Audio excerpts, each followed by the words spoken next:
All right, good evening, everybody. Welcome to Liberation Rise. I am your producer today, Augustine Sharif, and Dr. George is going to be here. It's the third Sunday of the month, and that means we are going to have this school be you. I'm going to be bringing Mr. George on and turn over the platform to him, and he and his guests. They will be here to run the interview for today. Sorry, guys, we came a little bit later. We're doing some work in the background, but the show must go on. So here we go. Mr. George, how you doing, sir? I'm doing very fine. Thank you, Mr. Sheriff. How are you? So far, so good. Let me wear my coat. And 1 minute. 1 minute. yeah, so far, so good. And so, folks, thank you for joining us. And those of you joining us from Monrovia, chances are you are joining us on Freedom FM 87.9. And you also joining us on YouTube and Facebook. Today is going to be a special edition here where we have This Could Be You, where we interview a Liberian who is doing extraordinary thing, whether at home or abroad. And so today, though, we are going to be interviewing a very young Liberian. Hopefully, the internet connectivity work for us. Most of the time it's a catch-22 when you schedule interview for someone in Liberia. Sometimes it's a catch-22. The internet connectivity will be a problem. Uh, I am getting feedback. He can hear me. I've also not yet been allowed in. So I am going to try to bring our guest on. We are going to do the very best we can to accommodate him as the show goes on. But stay tuned. Dr. George is going to be coming on here shortly. All right, Mr. George, how you Yeah, doing, James? I'm doing fine. Good evening, boss. How are you today? So far, so good. So far, Uh, so good. Good. How's your neck of the wood? Man, it's Colorado. It's getting cold, so that's how we do it. So, Um, Congratulations. but how's our guest for today, though, Mr. Hodges? I think I got a message from him saying he was not hearing us. I don't know if the Yeah, internet he is said going he to can hear cooperate. you on my end. So we'll bring him in. Perhaps we hear him when he comes in. All right, let me try to bring him in. Mr. Oh, Hodges, good afternoon or good evening to you in Monrovia. How you doing?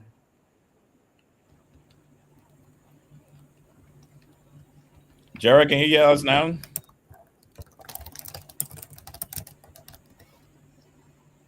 Still If, can hear us. Okay. maybe you need to go out and come back and check your audio.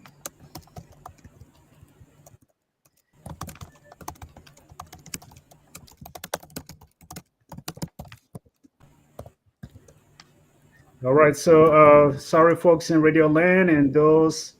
We are still trying to make it work behind the scene. Our guest is not hearing us. But I would let Mr. George to continue on the show, though. He is going to at least keep talking while we're getting our guest situated.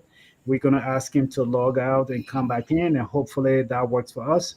But, we want to be able to interview these young people or older people or individuals in Monrovia, Liberia, who are doing wonderful things. Most of the time, the third Sunday of every month, we interview people from the States or from Europe, but we want to hear from our brothers and sisters in Liberia. And sometimes we are lucky, the internet will cooperate, and sometimes, things will just go sideways. So, but that is just the nature of the game, and we are going to do our very best today to hear Mr. Hodges' story.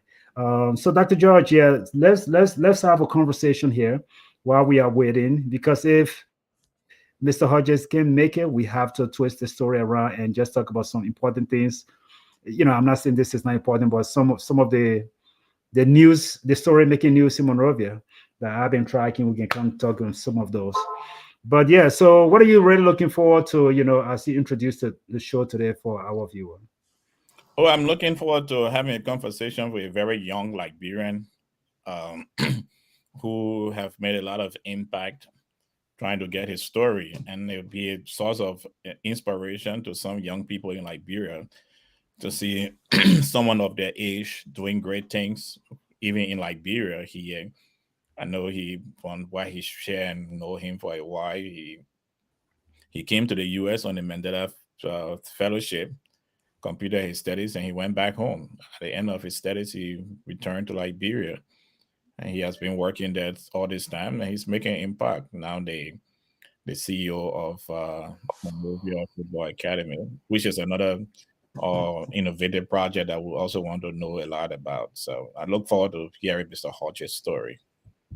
I mean, while we wait for him, though, I just got to speak to his character for a little bit. I don't mean to put my family dirty secret out here, but one of my uncles been in this country since the 70s.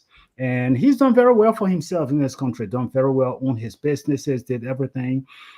But, unlike Mr. Hodges, the government sent him here to study, to ask him to go back. But when he came, and I'm not saying my uncle is a poor character man. The man did well. He established, brought so many people here. But it speaks to someone character, someone his age, someone his youth, and to come to quote unquote the land of opportunity, completed his studies, and so committed to his country that he will go back. And I know some people that were sent here during early time, and I know they went to good university, Cornell University.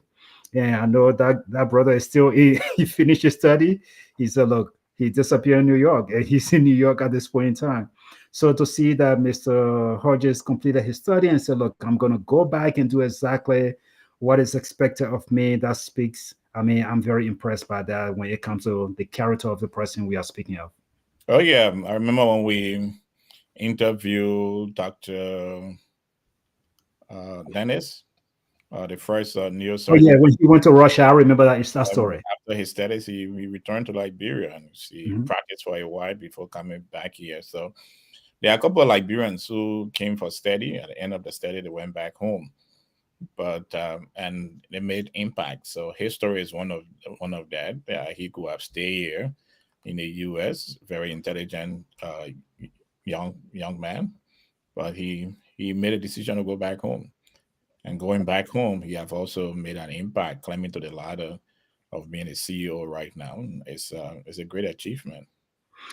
Yeah, and I think again, it just speaks to something else, right? Because there are so many people that will say, "Look, yes, I got this scholarship, or I got this opportunity to come to the States or to go to Europe and study. However, I cannot go back to Liberia because number one, the country is not ready for me. Number two, there's no opportunity for a job. Number three, they can give you all the list of reasons why they could not go back to the country that actually sent them, or maybe help them to get whatever scholarship that they got to come and do the study. They can give you all the reason.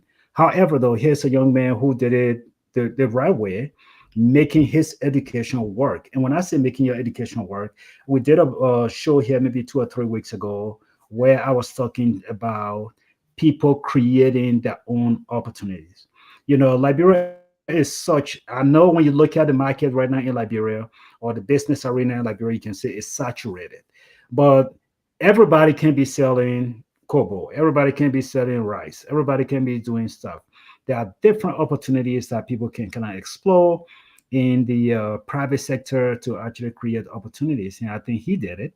He created his own path, forging his own path, and hopefully that's something that some of our brothers and sisters in Monrovia, university students that have graduated from university, can emulate. Yeah, a lot of people can emulate that. He too did his studies in Liberia. I think he did his university studies also in Liberia before coming out of the country. So yeah, just a lot of example. You can always know that being country also have its own hope. Mr. Hodges, can you hear us now? Oh, he went out again. I don't think he's hearing us. Oh, Okay. okay. Yeah, so I don't think he's hearing us, but he's really trying to get connected. So to those of you who are listening to us on Freedom FM or YouTube and Facebook, we are actually intending to interview Gerald Hodges today, and we are still working on the technical aspect here to see if we can get him. Gerald, can you hear us? I can hear you now. Can you hear me? Absolutely. I think we got something going. And to our viewers again on YouTube, Facebook, those listening to us on Freedom FM 87.9, we said thank you so much for your patience. I'm going to turn the platform over to Dr. George and Mr. Hodges, and I'll be in the background running things as the show goes on. Thank you, gentlemen.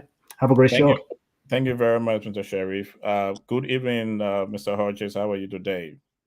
Good evening, Dr. George. I'm doing wonderful. I was a bit worried with all these technical issues. But yeah, I was also worried about electricity. Where electricity is on, I'm in Monrovia, so that's super exciting. Okay, thank you. Let's get to the show. We started late, but definitely we'll be able to put our way through.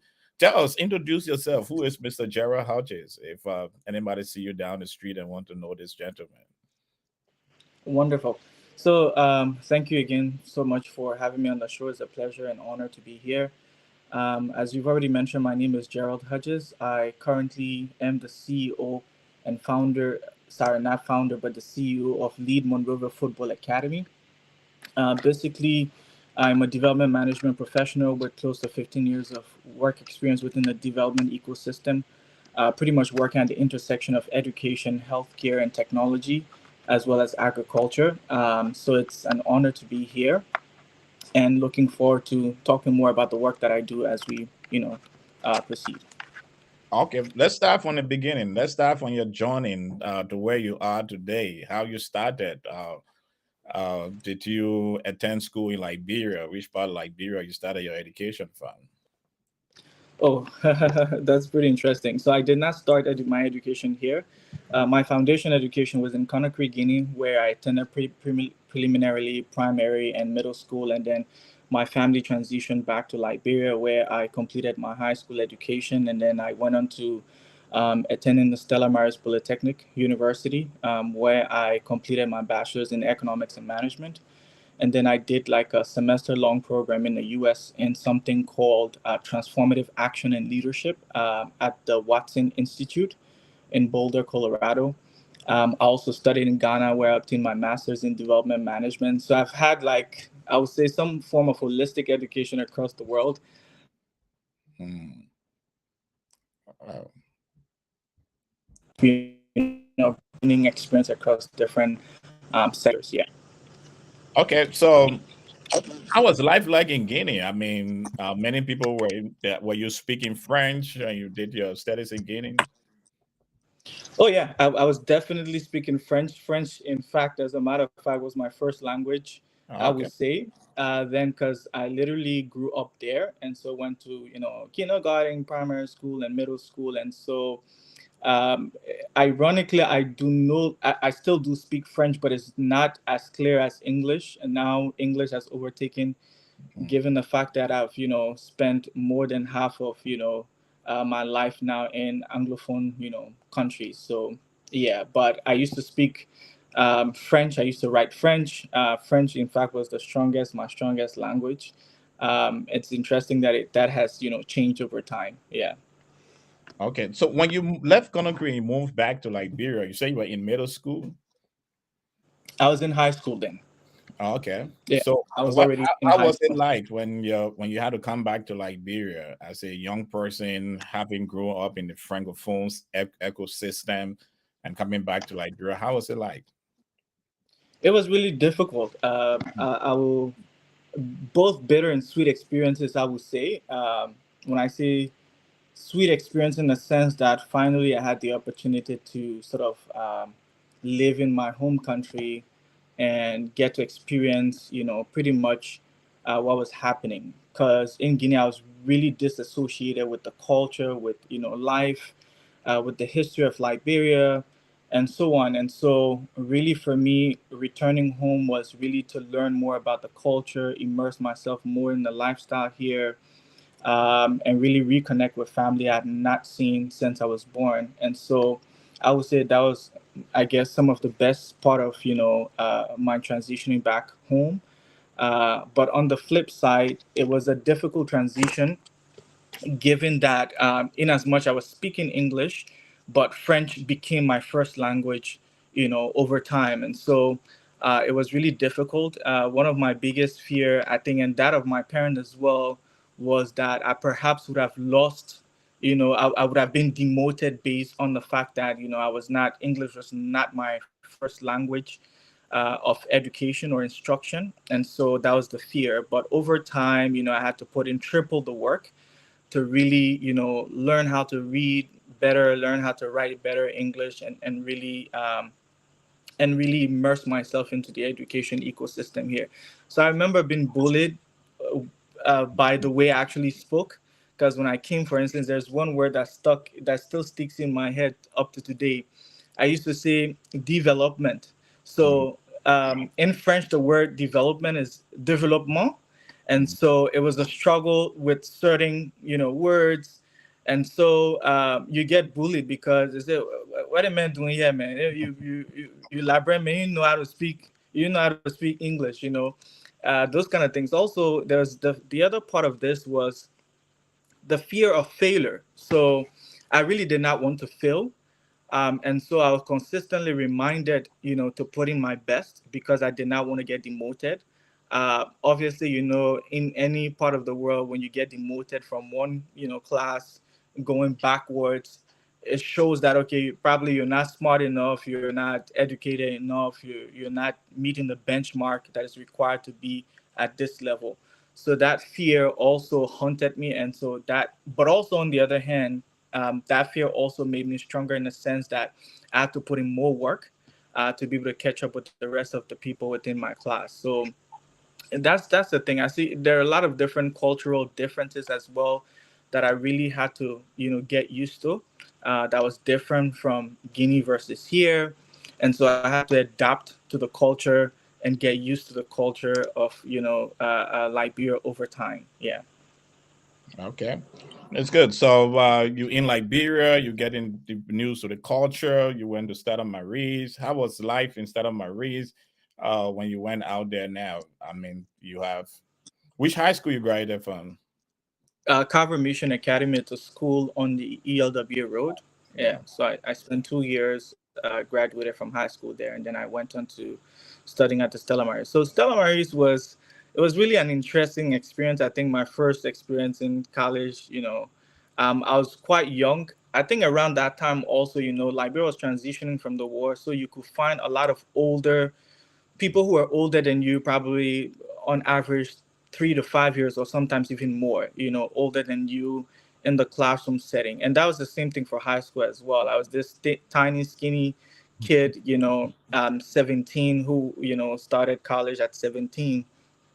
And so it was really, a mix of, I would say again, challenges, but also successes in the sense that I found myself as one of the proactive students and bright students in the classroom, then who was really proactive in studying ahead of the class, reading ahead, reading extra materials and resources. I was volunteering in my church, gaining experience as the youth leader in my church as well, choir leadership as well at some point in time. So all of those leadership experiences, I would say, gave me the confidence to partake in college life, I would say.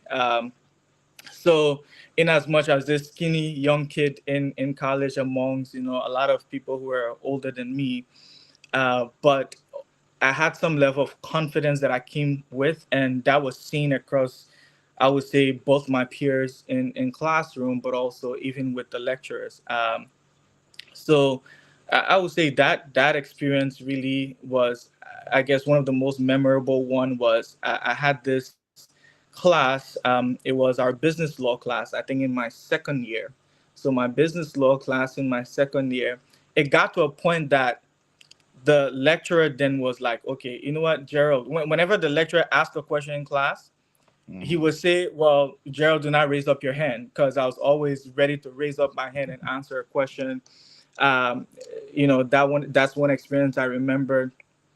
Be it, I would say, we had like an ethics and philosophy, I think philosophy class as well, that I took in my first and my second year of college. So that was a class I really enjoyed, and I was very proactive. I was asking deep questions, but also providing deep meaningful insight in classrooms. So the experience was really, I would say it was a learning experience for me, gaining not only experience in the classroom but also gaining experiences across different sector. And I remember my first internship, which really also helped me a lot, was my second year of college. My second year of college, I was fortunate enough to audition with I think over 300 young people for a program that was spearheaded then by Population Services International. It was a health NGO, And I remember that 300 plus young people auditioned through multiple assessments, from like an in-person audition to interviews to different stages like aptitude test. And I was among two males that were selected to become interns at Population Services International just in my second year of college. So through the experience at PSI, also working in a professional setting, build up the experience to be able to share some of the experiences gained from work, and sort of mirror that with what was being taught in classrooms. So that also helped me a lot. Oh, that's great. So you have walked through that process, went through school. After school, what happened? What was next? Did you continue your education, or you got your first job? I did get my first job, in fact, Oh, before even graduating. So just wow. so Ebola 2014, I remembered I had done my internship 3 years at PSI, and I was being promoted every year. From my first year to my third year, I was being promoted, and it was the last year. And I sat with my manager then, who was Gerald. This is the end of your internship. We have to bring in more young people to come in. Um, and so, what's next for you? And so I was like, and I was really prepared for that conversation. So I had done some research. Then I was a learning and performance champion, though as an intern for my department, which was the Smart Choice department. And so, and being the learning and performance champion, I had lots of insights around what other PSI was in over 40 countries around the world. So I had insights around some of the roles that learning and performance champions end up transitioning to within PSI. And so learning knowledge management was something, there was a pathway for me. I was really interested in sharing skills and knowledge I'd gained, and always helping to troubleshoot issues at the office, though I was an intern. And so I told her during my performance appraisal, which was my final performance appraisal, oh, I'm interested in really continuing to help people grow within PSI. I want to be able to facilitate workshops, productivity workshops. I want to be able to identify and assess gaps within, the organization, and pretty much design or develop trainings or recommend trainings. Say, okay, that's interesting. And little did I know, she said, okay, you know what? Put it in writing. Let's see what happens. And I did it. I put it in writing. She forwarded to the country director, Reed Moore-Smith, then, who was from the US. And just a week after, to publish like an internal job opportunity just at the end of my internship. And funny enough, in one of the general staff meeting preceding the entire process of recruiting the new learning and development officer at PSI, when the country manager had announced, oh, Gerald, is our new learning and performance and knowledge management officer, everybody was like, oh, we knew that, in as much as people had advertised that internally, this job internally, you would have gained that job. So that was reassuring for me that the work that I was doing there was not, left unseen, that people felt the impact I was making. And I was one of the fortunate, at least around that time, just after my internship, I transitioned to working full time. But then it was Ebola also. And so I kept working for PSI for the next, I think, almost a year. And then I got an opportunity to transition to the US for studies.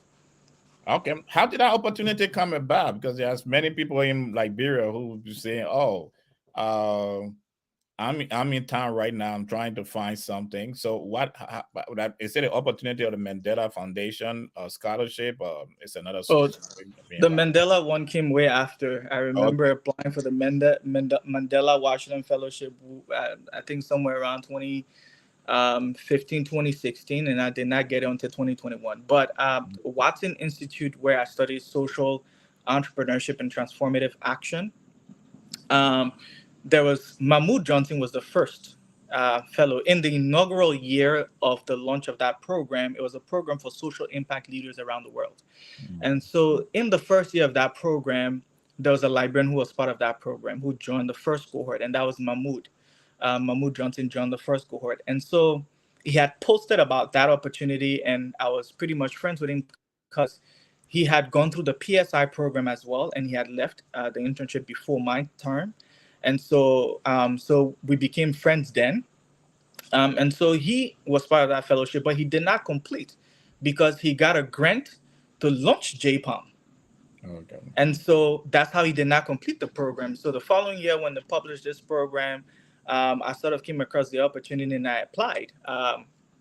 But even before applying, I had spoken to him. I chatted with him on Facebook, and he was open to reviewing my application and providing feedback. So I did my application, sent it to him.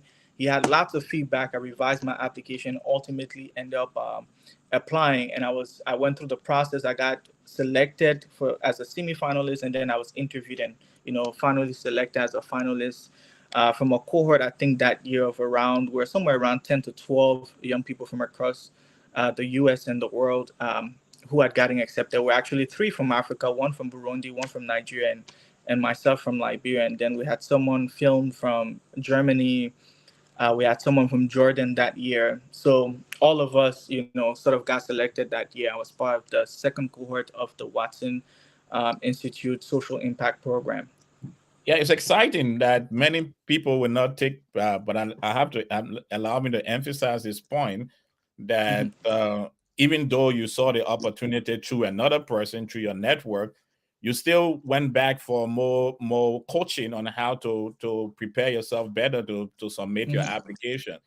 And often at times people think that your success have to be solo. You don't have to depend on other people. But it's to share that your network is extremely important, and those you have in your network are the one that can help you to channel. I mean, they can help you to open the doors, which you have through the Mammoth example. But you yourself have to be prepared to go through that door, and preparation means going out to other people. So now you came for the Waxing fellowship. What was it all about? Is it still running? Are Liberians still being accepted into the program? Oh yeah, the Watson program is still running. And after me, I think there's one person who also got accepted, but he got accepted into the bachelor's program. Then Wow. Watson had expanded and they had the partnership with a university called Lean University. And so they had a bachelor's program. It was a 3 year or 3.5 year bachelor's program in social entrepreneurship. And so Wayne Wright, who is now the founder and CEO of Tribe, which is another educational non-for-profit organization here in Liberia, has made some really amazing, developed some amazing programs and impact across high schools. He got the opportunity later on, I think it was probably 2 years or so afterwards, when Watson had, expanded into like a full-blown bachelor's program. He had the opportunity to benefit from that. So after that, no one else, I don't think I can remember anyone else who's gone through the program. But I think one interesting lesson for me then, I was really young, eager, um, and passionate about making a difference in my community. So just going backwards from leadership in my youth ministry at church, leadership in the choir, but also I started my own mentorship program and educational program during COVID. So I was involved into a lot of community service, and that really motivated me because I kept seeing lots of different problems, which were also opportunities to make a difference. And so I was always proactive online in either searching for opportunities to advance myself or opportunities to be able to make a difference in my community. So I was always looking for those kind of opportunities, be it fellowship opportunities, scholarship opportunities, grant opportunities. I was looking for all of those, either to improve my skills, my experience, but also just raise money to be able to undertake some of the projects that I was passionate about. And so that meant also connecting with like-minded people who had gone before me, and tapping onto their own network, their own knowledge, their own experiences. And so that really enabled me to sort of expand my network as well within the ecosystem. And that laid the foundation for, every other work that I did later on after that. Okay.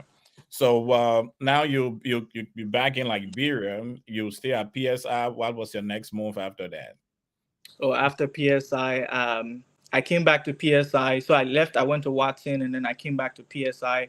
I consulted for a couple of months. There was a huge opportunity for me to transition But then yeah, I was still very deeply rooted in community service, and so I joined Smart Liberia as the director of Smart Liberia then in 2015, at the end of 2015, early 2016.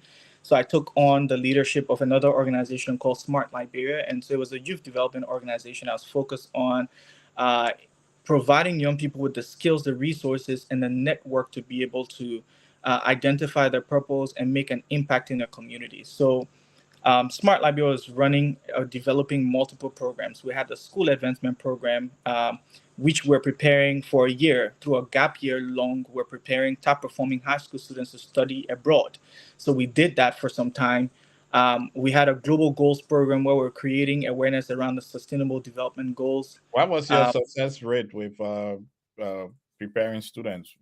How many students were you able to? Over time, I think we had pretty much somewhere around 20 to 27 students over time who had transitioned to different opportunities abroad.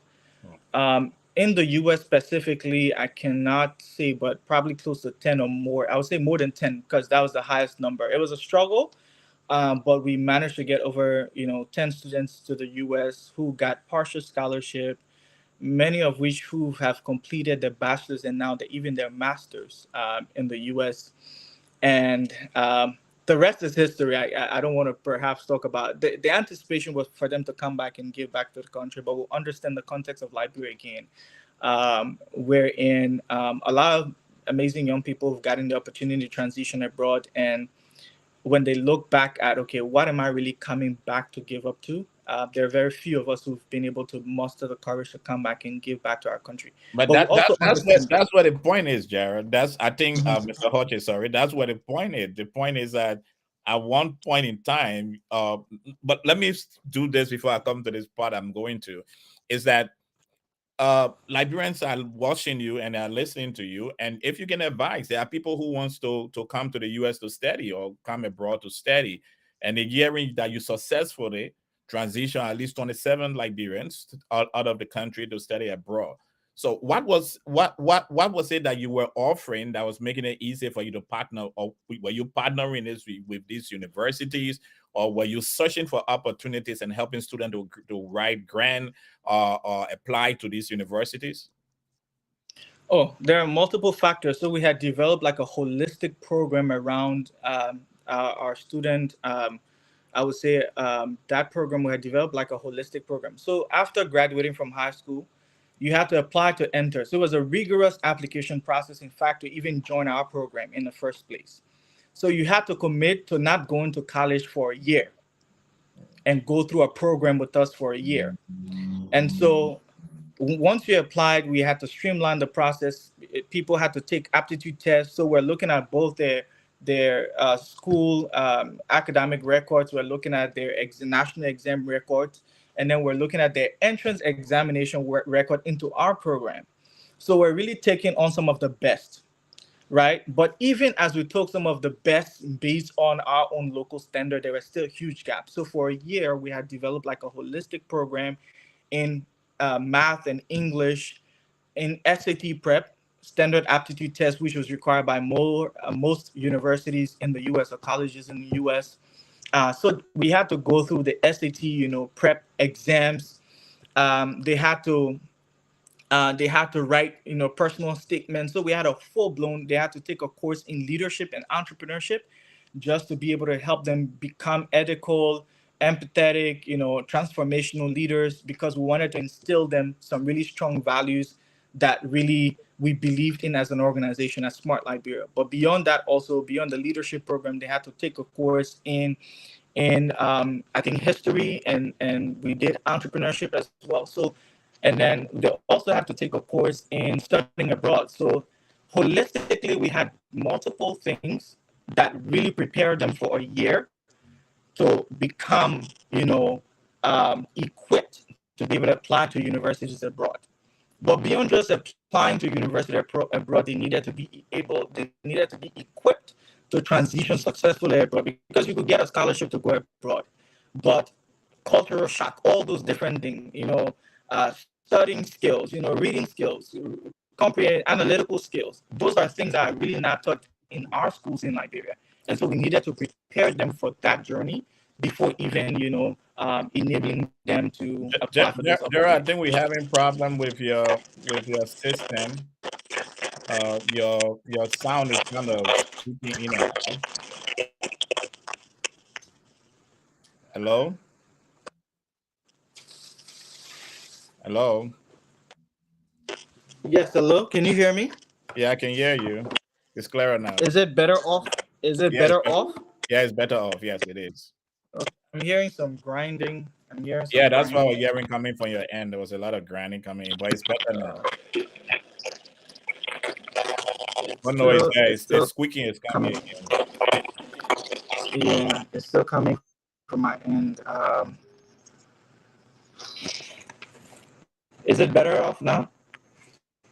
No, go ahead. Let me see.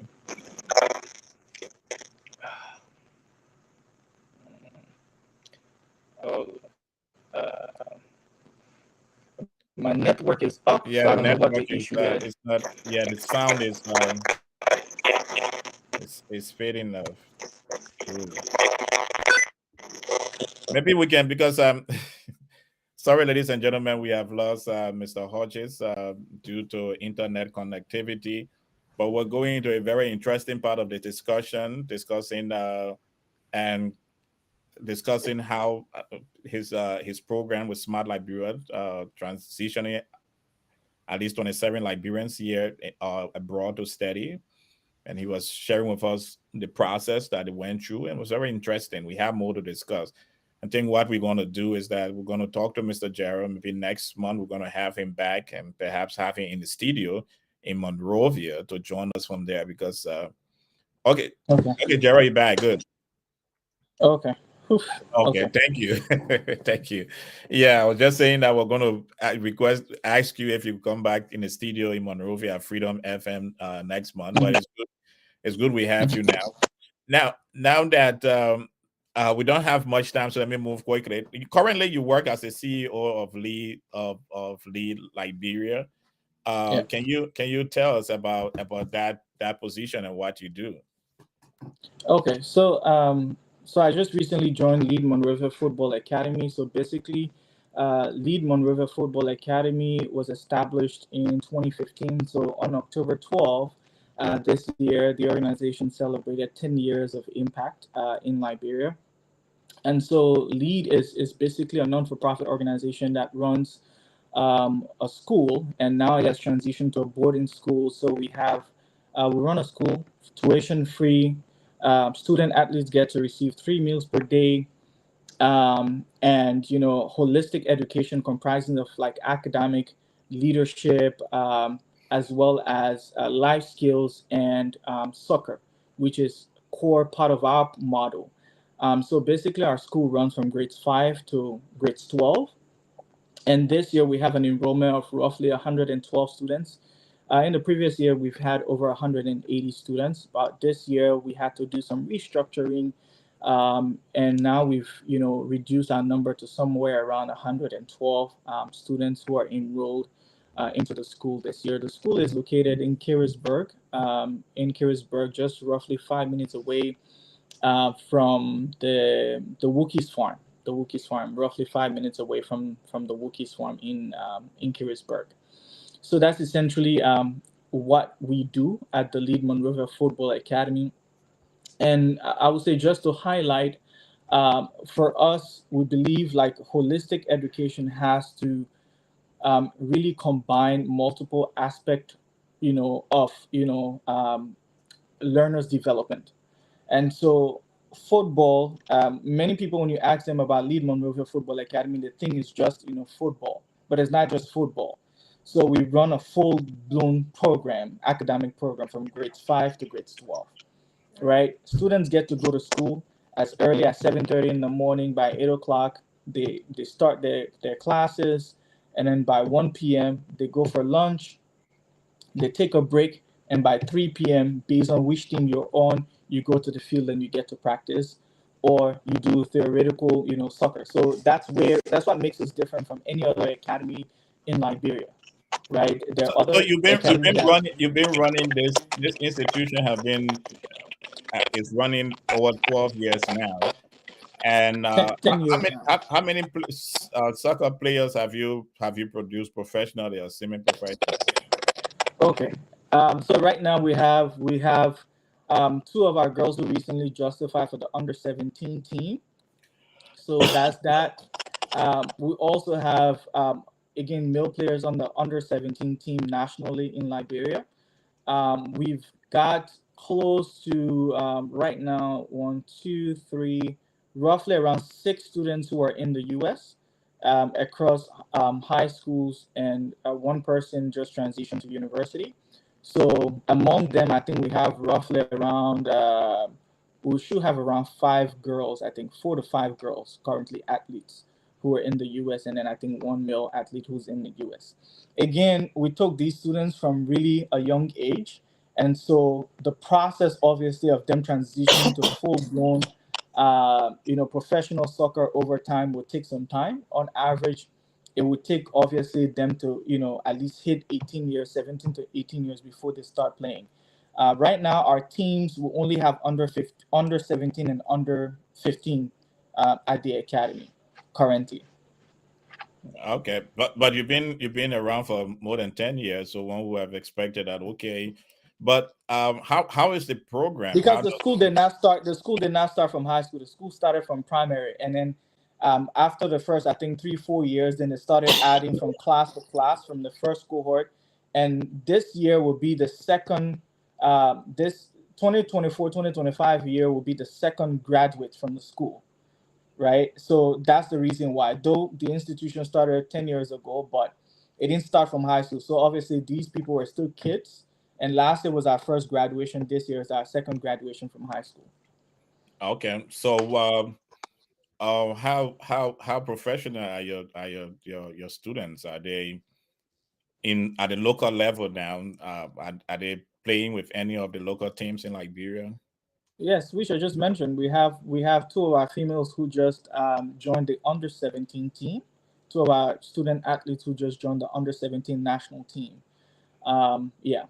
No, I mean So a local that's team. I know it's a national team. Any one of them playing for IE, Barrow, Bame, or no, others. because we run our own um, football academy, I would say, that is attached to the school. So ultimately, the goal is to have them, grow to a point where we can have our own, club team in the third division, the second division, the first division over time. Okay.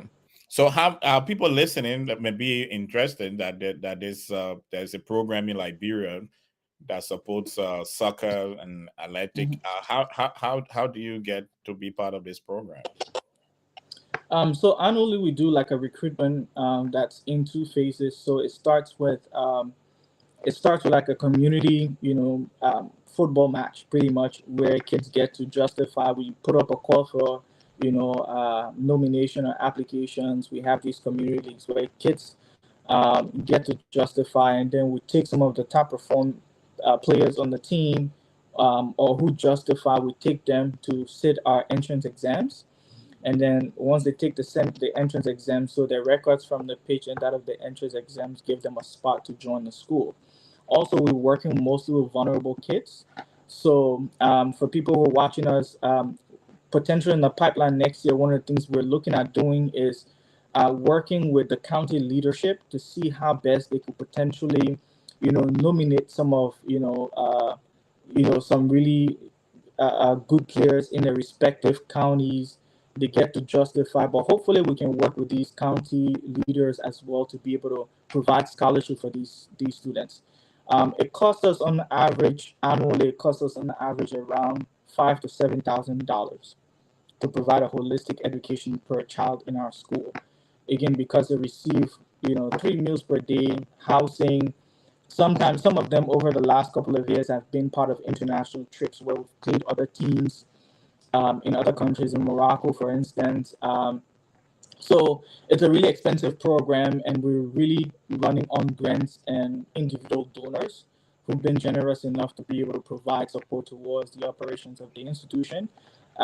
This year, I just joined about 2 months ago, so I'm looking for more sustainable pathways for the organization to, grow beyond what it is right now. So that's one of the reasons why I've been, hired to actually look for like a sustainable pathway to accelerate growth, but also to sustain the legacy of the organization. So we're really figuring out ways in which we can sustain this program over time beyond just the work that we're doing right now. Okay, that's great. One question, and I think we almost at the end of the road. Well, 5 minutes. They have been very short. But someone's one of our listeners is saying that America is not a great place to prepare anyone's soccer career. Why are you not considering Europe? We are considering Europe. It's just because of the existing partners we've had. We don't have anyone in Europe, and if the person has any connections in Europe that really could spark some of the student athletes, definitely right now where we have because of the ties of Liberia, the ties of Liberia and the U.S. So it's easier as a lower hanging fruit for us as compared to Europe. But we're definitely looking at Europe, and again, one of the reasons why I've been hired as the new head of the institution is to be able to identify opportunities outside of Liberia, outside of the U.S., and look into Europe as well. Okay, thank you, Gerald, Mr. Hodges, so much for your time. It's been a great conversation. Congratulations on your achievement. I sure we have been able to educate some Liberians out there. Looking at you, young, you return home, which was after your study. It was a question I would have played with, but I have only 3 minutes left for the show. But thank you. Have a wonderful evening. It was great having you on the show. Do you have any Thank you parting so words? much. Oh, thank you so much for having me on the show. Deeply appreciate it. You're one of the person who's inspired me, to think big, to keep pursuing my dreams. And so I do appreciate inviting me on the show. And to those listening, nobody's going to come to save Liberia if we do not save Liberia ourselves. And so I encourage you to really think through ways in which you can contribute meaningfully, even if you don't, you're abroad in the diaspora, but there are lots of different local organizations that are doing amazing work. Find ways to either volunteer, find ways annually when you come to potentially do a small project, find ways to make a difference in the community. So lots of local organizations are championing amazing causes in Liberia, and that they're going to places that the government is not going into. And so it takes all of us Liberians to build this country that we envision becoming. So thank you so much. And yeah, Thank you so much, Mr. Hodges. Do have a wonderful evening. And thank you for sharing your time with us. thank you. Bye bye. Bye. Ladies and gentlemen, my favorite writer once wrote, "The higher than the highest human thought can reach, he's got ideas for his children." You have listened to the story of Mr. Hodges. He started his education in Guinea, came back to Liberia despite his accent, built himself through the process and leading himself to currently being the CEO of Lead Monrovia Football Academy. That could be you too. He came to the US, like many other Liberians who have decided not to return after he completed his master's degree. But he decided that Liberia is only we Liberians that can develop Liberia. So until we meet again, my co-host, Mr. Augustine Sherry, is coming on. But until we meet again next month at the same time, do have a wonderful evening.